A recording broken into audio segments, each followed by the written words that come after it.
How to fix Instagram Reels not working on PC. Hey everyone, welcome back to the channel. In today's video, I'm going to show you how you can fix Instagram Reels not working on your PC.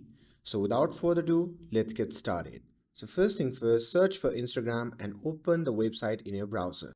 Now log into your account and ensure that you are connected to a stable Wi-Fi network, and this helps to resolve the issue faster. Now next, go to your browser settings and clear your browsing data. And after that, simply reset your default browser settings. And once done, try playing Reels again to check if the issue is resolved.